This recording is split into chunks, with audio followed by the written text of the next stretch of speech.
What we do here is go back.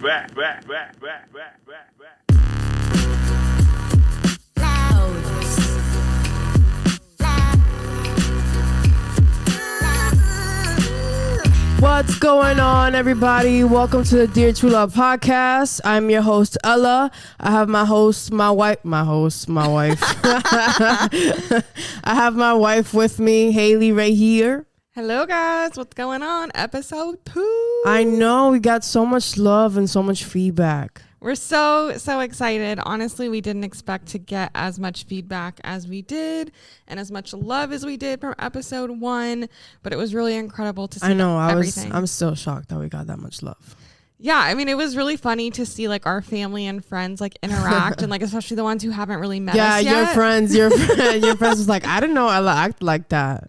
Well, you're always so shy around them. I'm like, not shy. I'm just quiet. Like you haven't opened up. Not yet. Yeah, I guess you could say that. Right. And so like this is showing them. But little do they know, you. like once I get comfortable, you're going to hate me. I am so annoying. No, she's not lying. Wow. Tell me how you really feel. I'm just kidding. Oh my God. But yeah, and it was funny how a lot of people actually like picked out me being a total idiot and making the politician comment. Like, I don't know where that came from. It was not what I was trying to convey whatsoever, but so many people ended up making fun of me for it. But I mean, that's why I'm here, is to make people laugh at me. Yeah, because you really thought politicians were gonna listen to us. No, that is not what I thought at all. No, okay, so explain to me what you thought was gonna happen when you said that. I meant, because we were talking about like quarantine and masks and like, you know, social distancing. I meant like what I was trying to get across. I don't even know how to say You don't know. You really thought politicians were going to listen to us. No, what I meant was like people who were don't big die on this hill. Do not die. Don't pick this topic to die on this hill. Okay. Whatever. So episode 2 is basically going to be about Haley's coming out story. And I don't know if you know Haley, but she was married to a man. Oof, dun dun dun. Yikes. I don't want to know how that went. Stop. But so basically we got a lot of Q&A. Well, we're going to do a Q&A. We got a lot of questions and we're just going to... Yeah, we posted on social media asking what people wanted to know about this specific topic because it kind of was very sudden as far as social media and people that I don't see all the time. Yeah, it was like 1 second I was married to a man and then like, yeah, everybody knew that we got a divorce. And then all of a sudden I'm like, oh, here's my girlfriend. Oh, we got married. Yikes. And so, you know, a lot of people that I don't see or talk to on a daily basis have been like messaging me like, what? Like, where did that come from? So we gave people the opportunity on our Dear Chula social media to straight up ask the questions. And let me tell you, they did not. Yeah, I saw back. some of them. They were a little spicy. Yeah, so this is going to be a very interesting episode. It really is. And I'm basically going to be the people. And I'm going to be asking the questions and you're going to be on trial. Okay. And we'll see what we happen if you qualify to be a gay person or not. Or if we're just going to have to annul this marriage and I'm just going to have to move on. Well, all right. I mean, but if you guys listening want to be the people, we often ask you guys what you want to know, what you want us to talk about on our social media. So make sure you follow us on Facebook at Dear Chula, on Instagram at Dear Chula Podcast. Make sure you're subscribed on whatever app you're listening to us on so you always know when we're dropping a new episode, which should be every Wednesday. And that way you're going to stay connected and be able to participate in these episodes. Ooh. Wait, time out. These episodes participating just reminded me you did a giveaway. We did. And I found out about this giveaway when you posted it. No text, no email, no phone call, no pigeon on its way to drop me a letter, nothing. Did the pigeon get lost? I don't know, but can we get a refund? No. So yeah, we did a giveaway and we're so excited about how many of you participated. Thank you so much for sharing our first episode. And as you know, the prize is going to be a gift card to a store, whatever of your choice. You guys dropped what you wanted. We're going to be making a donation on your behalf to the charity we mentioned in episode 1, which is the Alzheimer's Association. And you're also going to get our first ever Dear Chula merch. Which is exciting. Merch? Yeah. We're dropping merch? We are. We're going to be those people. Wait, Tom, we're dropping merch? Oh, yeah. That's what they're going to win. And what's exciting is you're actually going to get the opportunity to help us design it. Do I get merch first? Sure. Thanks. That's all that matters. Yeah, guys, sorry. She's first always. So Duh. Hello. But still trying to get used to having you around. But the winner is also going to be able to help us design our first ever merch. We'll send you a few designs and you'll pick exactly what you want. But we're not going to tell you who won just yet. We're going to make you listen to the whole episode. No. Dun, dun, dun. Oh, very sad. You're going to have to listen to us. Okay, so before we kick off, these Q&As, why don't you give us a brief dating history with these men? Yeah, so my whole dating life. Men. Okay, so I guess you could say all growing up, I, was quote unquote straight. Everyone just assumed that my sexuality was being a heterosexual woman. But honestly, I think it was just lack of exposure and, just the pressure to be quote unquote normal, which is still to this day. What is normal? Exactly. But in our society today, it is still considered normal is considered to only be heterosexual. If you're a homosexual, you are still outside of the norm and it is still something to be like, ooh, that's why people have to come out. There should be a day where nobody has to come out. It shouldn't be questioned who you're in a relationship with or what your sexual preference is. But that's a day we're still striving for. So I grew up in a time where, it wasn't as easy. It was easier. Obviously, it gets easier with every generation. I see 13-year-olds on TikTok these days just very out and proud about being gay, and I'm so happy for them and so excited. But don't you think that's because we set the tone for that? Well, every generation makes progress, of course. So but don't you think we lay down that base layer of yeah, just like generations before us did that. My uncle was gay. He's passed now, but in his time, in the 80s, it was not okay. He had to move to a city where it was more acceptable, and it was still a very difficult life for him, Oh, I believe it. Yeah, Absolutely. Every generation kind of sets the tone for the next generation. And it's crazy that even till this day, we're still experiencing shit like that. Oh, absolutely. Granted, I don't think, let me knock on some wood or something, because I have yet to encounter a homophobic situation or someone who's homophobic. And so I don't know how I would react. So I would crazy. snap. Yo. I would snap. It's just you talking to me? Are you fucking talking to me? You said that about me? Yeah. In my mind, I'd be like, oh, small dick energy. Whoa.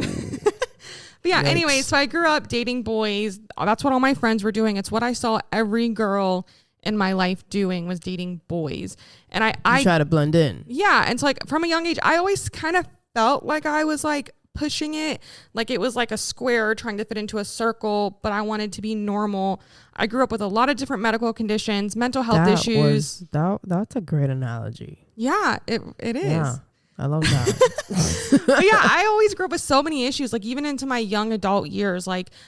I was just so scared of coming out as gay and it just being one more thing. Oh my God, okay, Haley this, Haley that. But why were you scared? If your uncle was gay and you knew your family was cool about it.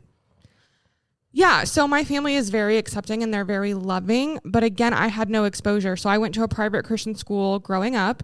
I then for high school went to a public high school, but it was in a very conservative country town, and you just didn't see it. There were really? People you thought were gay, but they weren't really out, and so it wasn't something where you could come out and feel safe. Yeah. And so it was just something I did that the hard way. Yeah, and nobody talked about it, so I had nobody to talk about my feelings for women. And so I just was like, oh, everyone feels this way. It's normal. I'm like, I need to be with a boy, blah, blah, blah. We should get an episode where I come out. Yeah, we will. We'll Actually, talk about your coming out story. Not really. It's pretty basic. No, we'll talk about it. Nah. So very young age, I went from serious relationship to serious relationship, trying to feel normal. Was in toxic relationships, abusive relationships, just always trying to make it right. But it just didn't work. And so when I was 20, I met my ex-husband, which, by the way, I am just going to give a quick disclaimer. we have all the respect in the world for each other. There's no bad blood. Nothing I say is ever meant to be negative towards him, be disrespectful towards the time we spent together. So I just want to say that right now. But we met when I was 20, and he was the first like nice guy that I met. And I was like, maybe this is what it's supposed to be. Maybe this is what I've been looking for. And it got really, really comfortable.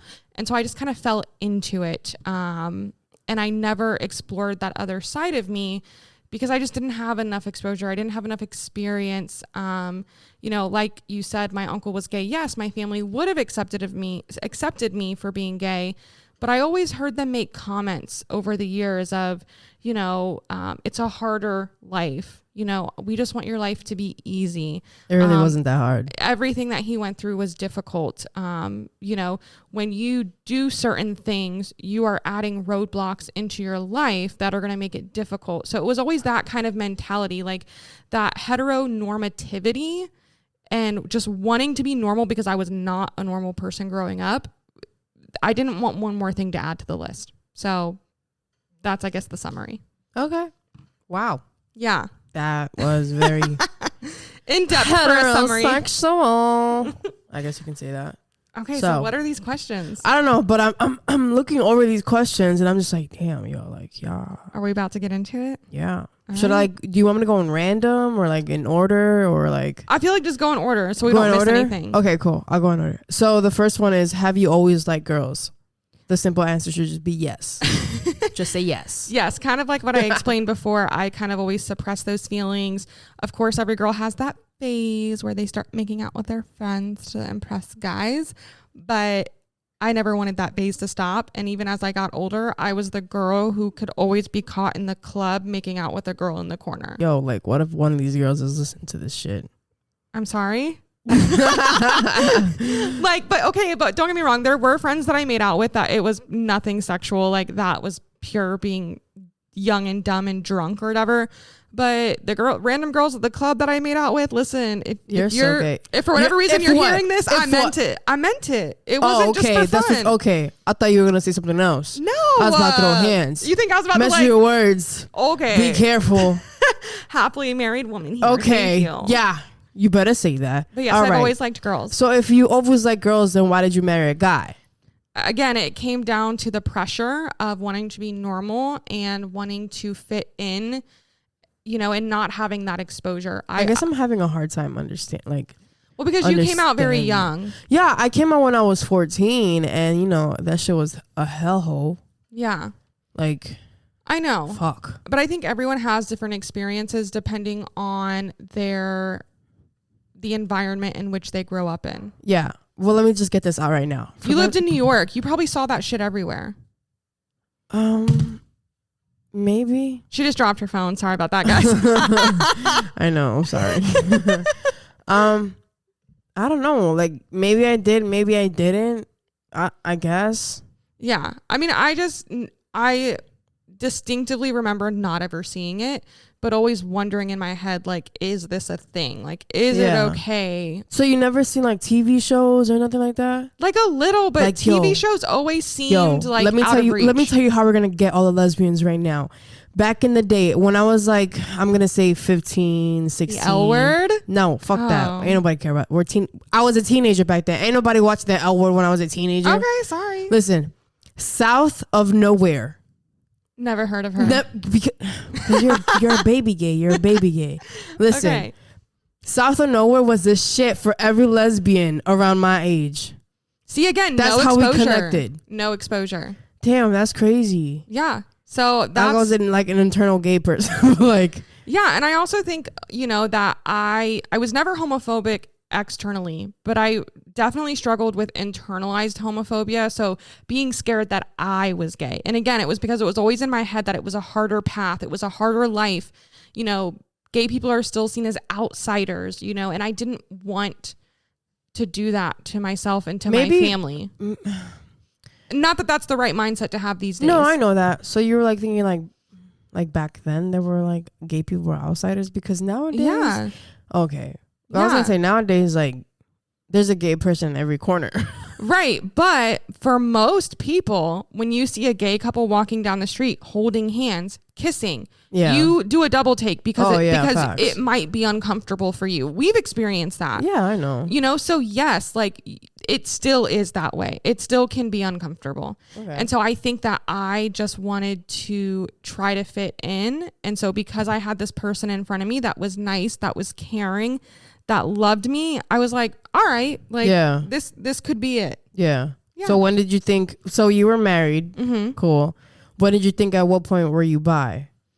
So we had been together for 8 years. And I think throughout those 8 years, I sprinkled it into him and to friends that I was bisexual. And they were all like, yeah, of course. That's such no a safe big deal. card. That's like a safe hand. Yeah. It was, I think I was just dipping my toe in. Yeah, that's literally what you were doing. You're just opening that door and like creeping and see what people would say. But you know, I think a lot of guys who date bisexual women end up using it like, oh, my girl's bi, like she likes women. Like it's a fantasy for them. And this will be another topic for another episode, but bisexual people is like a whole nother category in which they get discriminated against from straight people as well as the LGBTQ community. Like they're seen as like not real, and it is real. Like they are the B in LGBTQ. You and just weren't part of it. It's really, really frustrating, you know, that people who are bisexual get looked down upon and they don't get taken as seriously. So I think I always knew, but I started to test the water. So at first I said, oh, I'm bisexual. And then you, led to say you're a lesbian? So I never said it while I was married. Oh, okay. Because the minute I met you, I looked at you and I was like, yo, she's gay. Yeah. You made that very clear for everybody in episode 1. Okay. You're gay. Gay. Hella gay. Yeah. So I always kind of dropped that bisexual bomb. Okay. I mean, I get that. You know, you weren't ready. Yeah.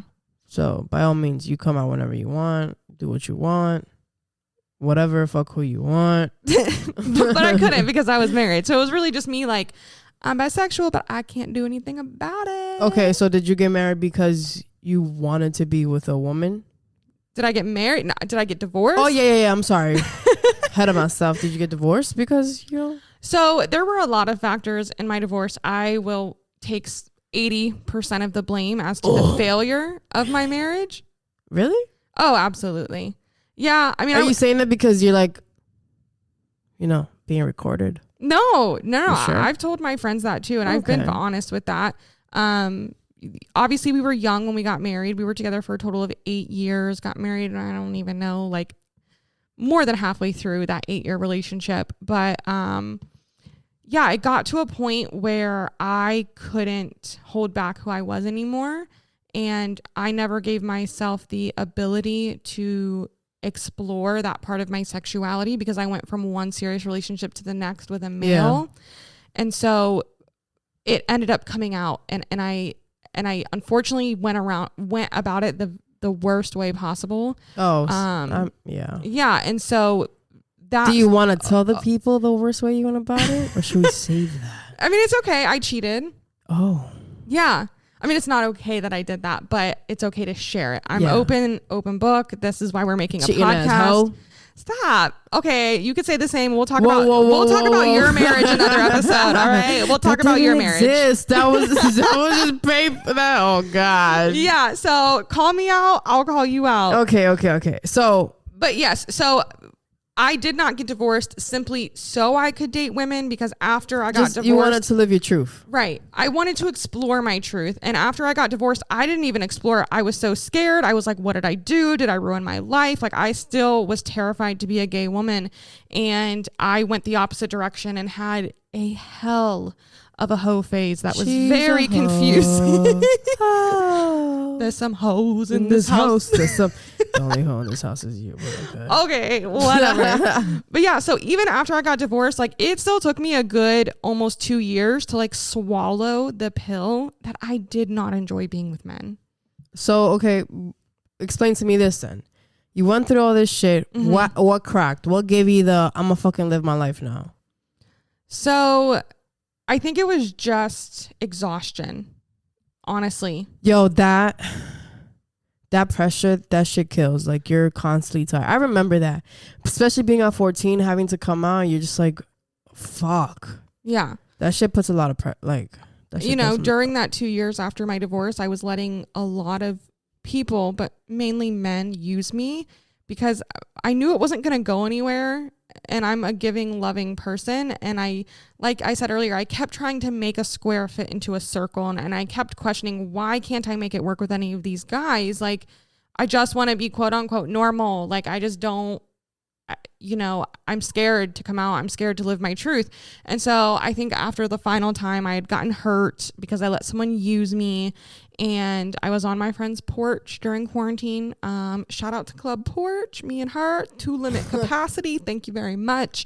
I was drunk and I was upset. And honestly, like, she pushed me. She was like, Haley, like, why are you doing this to yourself? Like, you say you're bi. Have you ever dated a woman? Why have you never dated a woman? Like, she came down on me. So she should be in a, like, I owe her. Yeah. Okay. She really came down on me and she was like, why are you ignoring that part of you? Like, why don't you just try? And I was like, all right. And so, like, in tears, I switched all my dating apps over to females only. Yeah, and then you met me, the greatest thing that's ever happened to your life. Whoa. Yeah, I'm taking all types of credit for that. Okay. Yeah, I know. There we are. So honestly, she gave me that courage. And then, you know, I kind of kept it on the low. Like, I didn't go on social media like, hey guys, I changed my Bumble to females only. Who would do that in I general? know, but you know what I mean? So, like, it was still very a private thing that I was doing.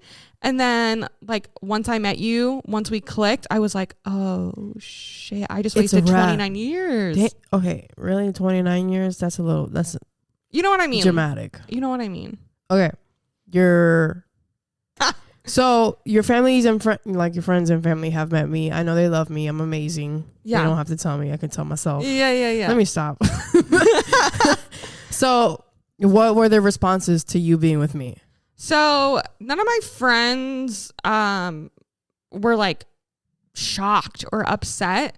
I think everybody was a little surprised. Again, for years they had heard me saying, oh, I'm bi. And they're like, yeah, Haley, you're bi. Okay, cool.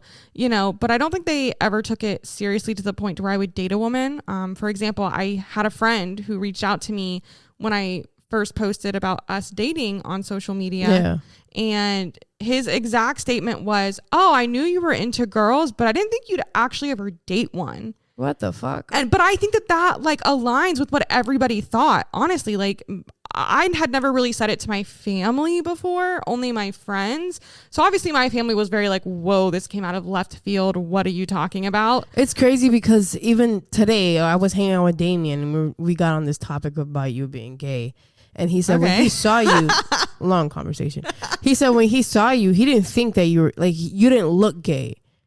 I get that all the time. Yeah, I know. But I'm looking at you and I just say like, how not? Gaydar. I remember because like, I know because we, you know, we're together. You know me. Yeah, more I know intimately. you. Yeah. But, even my dad said that. My dad is super supportive. It was his brother who was gay. He's never doubted me. He's never made me feel less than for coming out as gay. But that was a comment he made, was like, wow, I never would have seen that coming. Like, you don't look gay. Like, I've seen young gay women and like been able to be like, oh, that little girl's going to grow up to be gay. But he never looked at me and thought that, which is also another stereotype that we have to break down in the community is that like someone can look heterosexual and not be heterosexual. So top 3 differences of dating a woman. Top 3 differences of dating a woman. Number 1, excuse me, everybody. If you're my family and don't want to hear this, you might want to just hit next. But the motherfucking sex. You're welcome, bitch. You're motherfucking welcome. Whoa. That was a little scary. Yeah, let's take it down a notch. That was a lot. 10. I was being a little dramatic. Let's bring it down to a 7. All right. Yeah. But I'm always chilling at a solid 3. So sex is the best one, right? It's a huge difference. But also, I don't think it's very difficult to say that when having sex with men, I thought every woman thought these things, by the way, that I'm about to tell you. I would sit there and say, when is this going to be over?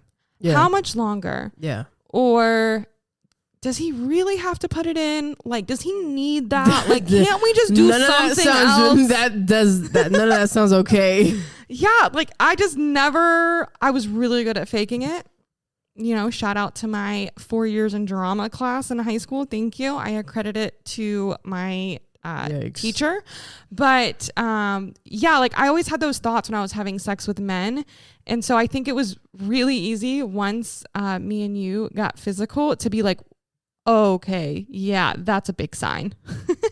The next thing is probably like emotions and communication. Most guys kind of closed off, cold, don't know how to communicate their feelings. Not every guy. But that's just my experience. I don't want to blame them for that. No. I think that's just like genetics, society. And it's, there's so many factors. It's, the have to be a manly man, just like society pressures women to be one way or another. Society pressures men to do that as well. So there's a lot of factors. So yeah, it's definitely not the man's fault for being a little bit more closed, doesn't talk about their feelings, open up, but it's a difference that I personally enjoy. I'm a sensitive person. Everyone. I'm very sensitive is an understatement. Stop. I'm very empathetic. I'm very in tune with my emotions. I'll say how I feel. ×2. And so it's really nice to kind of be on the same level emotion wise, because listen, don't fool these people. You ain't hard. You are not. You are just as emotional as me. You are a baby on your period. You are a baby on your period. Because you baby. You baby me. So because you baby me, I'm going to be a baby. I had nothing to do with how you are in your period, because your friends have told me and your family have told me that you have always been a nightmare on your period, and they're not wrong. Bro. Shots fired. Facts. I have nothing to say. Okay, so number 3, the biggest difference of being with a woman, I would say, is it's hard. It's like hard to come up with it sometimes, because this feels more natural. I guess that's what it is. Yeah, it feels. This feels you're more comfortable. natural. That's all it is. Yeah, I'm way more comfortable. That's fair, and I don't think anybody, male, female, should ever get upset about being someone from the other gender because they're comfortable. Yeah. At the end of the day, it is what it is. I'm not going to be with someone, a man, and I don't find you attractive. I'm not comfortable with you just because that's what society wants. Fuck right. that. Yeah. And unfortunately, it's what I did for a long time. So they say here, what's the best part about being with a woman? But really, what's the best part about being with me? Okay. So the best part about being with a woman, aka you, is again the everything. Sex. Like, just say it. You guys, I don't have to fake it anymore. Okay, that's disrespectful. Are you using me for just sex? No, I hesitated. I see that, and I'm looking at you like, what the hell? Obviously not. There's a lot of really amazing factors to our relationship, but I'm telling you, like, and I'm sure that other females feel this way about their male partners, like, when the sex is good, it is just good. So what is sex like with a woman after only being with men? Let's get to it. Like, you keep talking about the sex is fuego. Like, let them know. Yeah. So to me, because tell them how you talk to me. Oh, okay. We're not gonna go that far. No. But tell them how you call me daddy. I don't do that. You don't even like to be called daddy. No, I don't. Please, okay, that's a big like stereotype. I hate that shit. Yeah. Do not call me daddy. I am not your father. I am not. I am not a man. I'm a woman with huge ass titties. Oh yeah. Relax. Take it down a notch. Just don't call me daddy. And that doesn't give you the right to call me mommy either. Like, nah. Relax. I'm just saying, take it easy. Anyways, I feel like I've lost my virginity all over again. Like, I feel like I'm in new territory, but like it just feels right to me. And I feel like, because women are so in tune with their own anatomy, I didn't have to give you a roadmap. Yeah. You just knew. Yeah, that's true. You're welcome. I know. I'm the best of the best. Yeah. So, so much credit. Before when I was faking it probably 90% of the time. Yikes. And sometimes I would go so long without orgasming, I would like forget what it felt like. Like now, sometimes it's too much. It's never Sometimes too much. I got to slow down. It's never too much. Oh, there's too much sometimes. It's never too much. It's a lot. I'm sorry. You'll be fine. We've bought a few pairs of sheets already. Oh my God. Oh my God. Oh, again. You said you wanted to get juicy. Well, No well, pun let's keep intended. going. Is scissoring a thing? Oh God. Okay. So I'm going to have to break this one down scientifically for people. Yes, scissoring is a thing, but to me, in my experience, and you can, agree or disagree. Okay. Scissoring, like the traditional position, That's just hard. but it's only seen in porn. Oh, yeah. Like, and porn made for men, by men usually. However, Boy, you take a look at that. shocking. Men in the office trying to tell us what to do with our bodies. Exactly. Oh my God. But scissoring is just a position within the category of tribbing, which is the act of rubbing your genitalia on something else. It doesn't necessarily have to be on a body part, but on something else. So all my ladies out there, when you were just hitting puberty and you started tingling down there a little bit, and so nervous. you would rub your vagina on a stuffed animal or a What the pillow, fuck? maybe the side of your bed. That's tribbing. And so scissoring is just a form of tribbing, and there are When did you Google this? many different positions. There are many different positions for tribbing and getting that sensation. And so, yes, it is a real thing.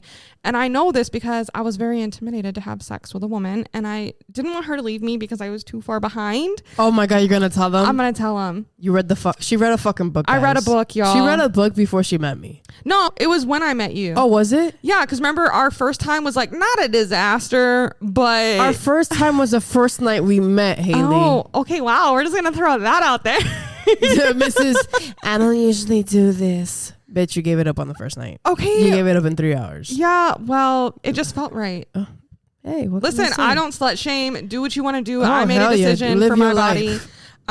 But yeah, it was just a little uncomfortable. Obviously, like I said, I felt like a virgin, and she came out at a young age, and so she was experienced, and I didn't want my lack of experience to have a negative effect on our relationship. So yeah, bitch, I did my homework.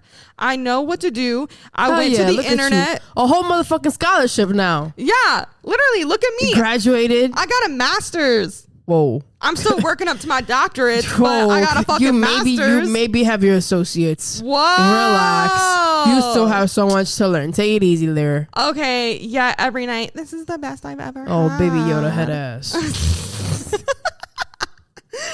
But yeah, so I read a book. So I don't know. I'm going to see if I can find it. I'll put it in the show notes for you guys because listen, I'm telling you, it was funny. It was engaging, and I learned a lot. You're going to turn some people out.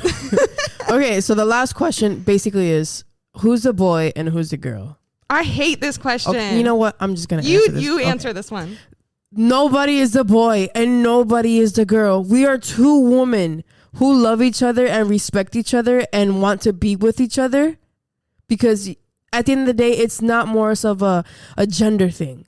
It's a mindset. It's a love. It's a heart and a soul. I love you for who you are. I love your mind. I love the way you think. I'm attracted to you and your body. Had I seen a guy who met all those qualities, yeah, I would have been attracted to him too. But you have all those qualities that I want in the person. You are a person. But it's also like people have to stop again comparing everything to a heterosexual couple. We are two women. Oh yeah. We are lesbians. And just because we are primarily attracted to women. Like Yeah. the whole point is that there's not a man in the equation. There's no man. I do not want to be a trans person. She does not want to be a trans person. We don't identify that. No. We're just two women who love each other. Mm-hmm. And because I'm just a little masculine doesn't mean I want to be you're a the man. guy. Yeah. Yeah. No. Listen, little boys and girls, I love these titties and I love this, little kitty cat. little kitty cat, little box, whatever. Like I take care of her, she takes care of me. I know myself. I know my body. I'm just comfortable in the clothing that men wear. Yeah. That's all it is. Had society made clothes like that for women, I would have been wearing women's clothes, Mm-hmm. But it is what it is at the end of the day. So Yeah. So yeah, this was my 29-year journey in coming out, discovering who I am, and Happy finally being happy. So yeah, oh my gosh, we are at the point where we're going to drop the organization that we're supporting this week. What is it? So this week we're going to be supporting the It Gets Better project. And they inspire people across the globe to share their stories and remind the next generation of LGBTQ plus youth that hope is out there and it will get better. I thought this tied in perfectly with our episode today, just because obviously my coming out experience was a little tumultuous. It was long. There was a lot of shame. And I know that even though every generation it gets better and better to be who you are, there are people out there who are still experiencing the same thing, maybe because of the environment in which they are currently in. So it's important to share these stories. This organization doesn't necessarily take donations, but the best way that you can support them is to go on their website. They have a pledge that you can take in support of the LGBTQ community, and then just spread the word. Their website has so many great stories of different people with different backgrounds that people need to hear to also give them the courage and the strength to be who they are. So their link will be in our show notes, so that way you guys can get involved with them. Oh, also, while we're in this episode and this stupid ass giveaway that you did. It's time. Is it time? It's time. Who's the winner? Well, I kind of want to wait to make them hear our Dear Chula segment. Oh my God. I'm sorry. Not the Dear Chula I'm making segment. you wait. So I'm excited because I don't hear these until we play them right now. Yeah, I know. You literally just send it to me and I upload it. All right, guys. Here's So our you piece ready? of advice for today. Oh my God, I want to hear it. Dear Chula, you have to stop faking it in bed, waiting for the day your man or partner suddenly realizes you're acting. If their favorite actor is Nicolas Cage or Keanu Reeves, they will never see through your Oscar-winning fake orgasm performance. Draw a roadmap, roleplay as an anatomy teacher, do what you have to do to turn that poorly scripted M. Night Shyamalan orgasm into MTV's True Life I Come Every Time. Haley. What in the hell? It's true. Is it like I can relate? I don't know. I'm sorry. Yes. Stop settling. Take ownership of your body. Take ownership of your sexuality. Let them know, ladies. Take ownership of your orgasm. Let them know. Yes. Life is too short to have shitty sex. Facts. Done. Period. Oh, hell no. So, who the fuck is the winner? Because that's what I really want to know. So, the winner of our giveaway is Jasmine. Oh. Last My name? Jasmine? Your Reyes. Jasmine. Jasmine Reyes. Yes, so thank you so much for sharing our first episode. We're so happy to have you support. We'll reach out soon to get you your prizes and to get your input on our first ever merch. Holy shit. I'm excited. Also, guys, thank you so much for the love. Please don't forget to follow us, subscribe, and listen to our episode on Facebook at Dear Chula, on Instagram, Dear Chula Podcast. You can find us on Apple, Spotify, Google. Googlealo, mommy. You'll find us. All right, I'm over this shit. I gotta go eat. Oh, fuck.